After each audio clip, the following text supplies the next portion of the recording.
March 8. From Numbers. Chapter 10.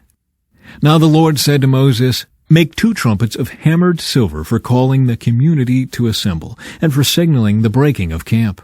When both trumpets are blown, everyone must gather before you at the entrance of the tabernacle. But if only 1 trumpet is blown, then only the leaders, the heads of the clans of Israel, must present themselves to you. When you sound the signal to move on, the tribes camped on the east side of the tabernacle must break camp and move forward. When you sound the signal a second time, the tribes camped on the south will follow. You must sound short blasts as the signal for moving on. But when you call the people to an assembly, blow the trumpets with a different signal. Only the priests, Aaron's descendants, are allowed to blow the trumpets. This is a permanent law for you to be observed from generation to generation. When you arrive in your own land and go to war against your enemies who attack you, sound the alarm with the trumpets. Then the Lord your God will remember you and rescue you from your enemies. Blow the trumpets in times of gladness, too, sounding them at your annual festivals and at the beginning of each month. And blow the trumpets over your burnt offerings and peace offerings. The trumpets will remind the Lord your God of his covenant with you. I am the Lord your God." The Israelites leave Sinai. In the 2nd year after Israel's departure from Egypt, on the 20th day of the 2nd month, the cloud lifted from the tabernacle of the covenant. So the Israelites set out from the wilderness of Sinai and traveled on from place to place until the cloud stopped in the wilderness of Paran.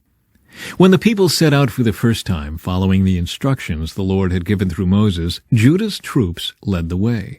They marched behind their banner, and their leader was Nahshon, son of Amminadab. They were joined by the troops of the tribe of Issachar, led by Nathanael, son of Zor, and the troops of the tribe of Zebulun, led by Eliab, son of Helon.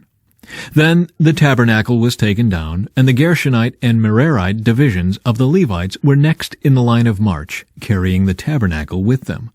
Reuben's troops went next, marching behind their banner. Their leader was Eliezer, son of Shedar.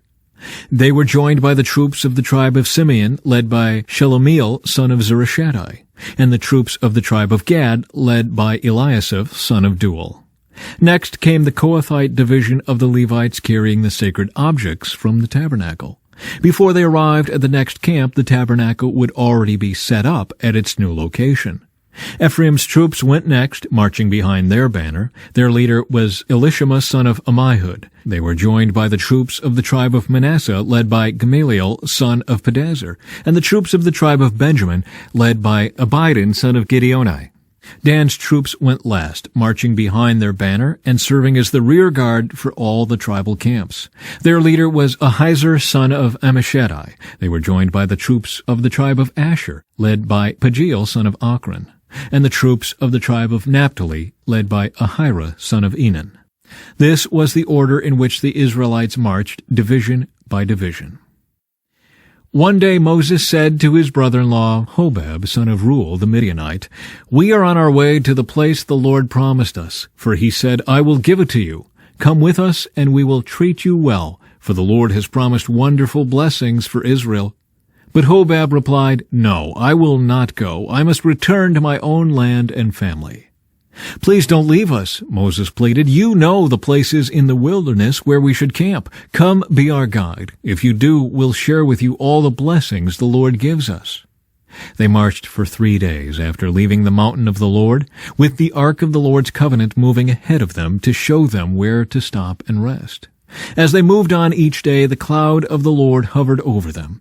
And whenever the ark set out, Moses would shout, 'Arise, O Lord, and let your enemies be scattered. Let them flee before you.' And when the ark was set down, he would say, 'Return, O Lord, to the countless thousands of Israel.'" Soon the people began to complain about their hardship, and the Lord heard everything they said. Then the Lord's anger blazed against them, and he set a fire to rage among them, and he destroyed some of the people in the outskirts of the camp. Then the people screamed to Moses for help, and when he prayed to the Lord, the fire stopped. After that, the area was known as Taberah, which means the place of burning, because fire from the Lord had burned among them there. Then the foreign rabble who were traveling with the Israelites began to crave the good things of Egypt, and the people of Israel also began to complain. "Oh, for some meat," they exclaimed. "We remember the fish we used to eat for free in Egypt, and we had all the cucumbers, melons, leeks, onions, and garlic we wanted, but now our appetites are gone. All we ever see is this manna." The manna looked like small coriander seeds, and it was pale yellow like gum resin. The people would go out and gather it from the ground. They made flour by grinding it with hand mills or pounding it in mortars. Then they boiled it in a pot and made it into flat cakes. These cakes tasted like pastries baked with olive oil. The manna came down on the camp with the dew during the night. Moses heard all the family standing in the doorways of their tents whining, and the Lord became extremely angry. Moses was also very aggravated. And Moses said to the Lord, "Why are you treating me, your servant, so harshly? Have mercy on me. What did I do to deserve the burden of all these people? Did I give birth to them? Did I bring them into the world? Why did you tell me to carry them in my arms like a mother carries a nursing baby? How can I carry them to the land you swore to give their ancestors? Where am I supposed to get meat for all these people? They keep whining to me, saying, 'Give us meat to eat.' I can't carry all these people by myself. The load is far too heavy. If this is how you intend to treat me, just go ahead and kill me. Do me a favor and spare me this misery." Moses chooses 70 leaders. Then the Lord said to Moses, "Gather before me 70 men who are recognized as elders and leaders of Israel. Bring them to the tabernacle to stand there with you. I will come down and talk to you there. I will take some of the Spirit that is upon you, and I will put the Spirit upon them also. They will bear the burden of the people along with you, so you will not have to carry it alone. And say to the people, 'Purify yourselves, for tomorrow you will have meat to eat.' You were whining, and the Lord heard you when you cried, 'Oh, for some meat! We were better off in Egypt.' Now the Lord will give you meat, and you will have to eat it. And it won't be for just a day, or 2, or for 5, or 10, or even 20. You will eat it for a whole month until you gag and are sick of it. For you have rejected the Lord, who is here among you, and you have whined to him, saying, 'Why did we ever leave Egypt?' But Moses responded to the Lord, 'There are 600,000 foot soldiers here with me, and yet you say, I will give them meat for a whole month? Even if we butchered all our flocks and herds, would that satisfy them? Even if we caught all the fish in the sea, would that be enough?' Then the Lord said to Moses, 'Has my arm lost its power? Now you will see whether or not my word comes true.'"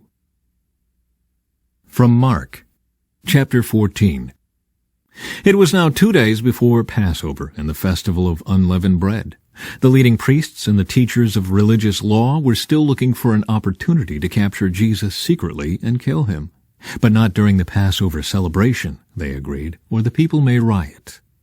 Meanwhile, Jesus was in Bethany at the home of Simon, a man who had previously had leprosy. While he was eating, a woman came in with a beautiful alabaster jar of expensive perfume made from essence of nard. She broke open the jar and poured the perfume over his head. Some of those at the table were indignant. "Why waste such expensive perfume?" they asked. "It could have been sold for a year's wages and the money given to the poor." So they scolded her harshly. But Jesus replied, "Leave her alone. Why criticize her for doing such a good thing to me? You will always have the poor among you, and you can help them whenever you want to. But you will not always have me. She has done what she could, and has anointed my body for burial ahead of time. I tell you the truth, wherever the good news is preached throughout the world, this woman's deed will be remembered and discussed." Judas agrees to betray Jesus. Then Judas Iscariot, one of the 12 disciples, went to the leading priests to arrange to betray Jesus to them. They were delighted when they heard why he had come, and they promised to give him money. So he began looking for an opportunity to betray Jesus. The Last Supper. On the first day of the festival of unleavened bread, when the Passover lamb is sacrificed, Jesus' disciples asked him, "Where do you want us to go to prepare the Passover meal for you?" So Jesus sent 2 of them into Jerusalem with these instructions. "As you go into the city, a man carrying a pitcher of water will meet you. Follow him. At the house he enters, say to the owner, 'The teacher asks, where is the guest room where I can eat the Passover meal with my disciples?' He will take you upstairs to a large room that is already set up. That is where you should prepare our meal." So the 2 disciples went into the city and found everything just as Jesus had said, and they prepared the Passover meal there. In the evening Jesus arrived with the 12 disciples. As they were at the table eating, Jesus said, "I tell you the truth, one of you eating with me here will betray me." Greatly distressed, each one asked in turn, "Am I the one?" He replied, "It is one of you 12 who is eating from this bowl with me. For the Son of Man must die, as the Scriptures declared long ago. But how terrible it will be for the one who betrays him. It would be far better for that man if he had never been born." Psalm 51. Have mercy on me, O God, because of your unfailing love. Because of your great compassion, blot out the stain of my sins. Wash me clean from my guilt. Purify me from my sin. For I recognize my rebellion. It haunts me day and night. Against you and you alone have I sinned. I have done what is evil in your sight. You will be proved right in what you say, and your judgment against me is just. For I was born a sinner, yes, from the moment my mother conceived me. But you desire honesty from the womb, teaching me wisdom even there. Purify me from my sins, and I will be clean. Wash me, and I will be whiter than snow. Oh, give me back my joy again. You have broken me. Now let me rejoice. Don't keep looking at my sins. Remove the stain of my guilt. Create in me a clean heart, O God. Renew a loyal spirit within me. Do not banish me from your presence, and don't take your Holy Spirit from me. Restore to me the joy of your salvation, and make me willing to obey you. Then I will teach your ways to rebels, and they will return to you. Forgive me for shedding blood, O God, who saves. Then I will joyfully sing of your forgiveness. Unseal my lips, O Lord, that my mouth may praise you. You do not desire a sacrifice, or I would offer one. You do not want a burnt offering. The sacrifice you desire is a broken spirit. You will not reject a broken and repentant heart, O God. Look with favor on Zion and help her. Rebuild the walls of Jerusalem. Then you will be pleased with sacrifices offered in the right spirit, with burnt offerings and whole burnt offerings. Then bulls will again be sacrificed on your altar. From Proverbs.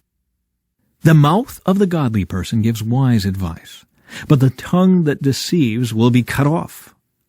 The lips of the godly speak helpful words, but the mouth of the wicked speaks perverse words.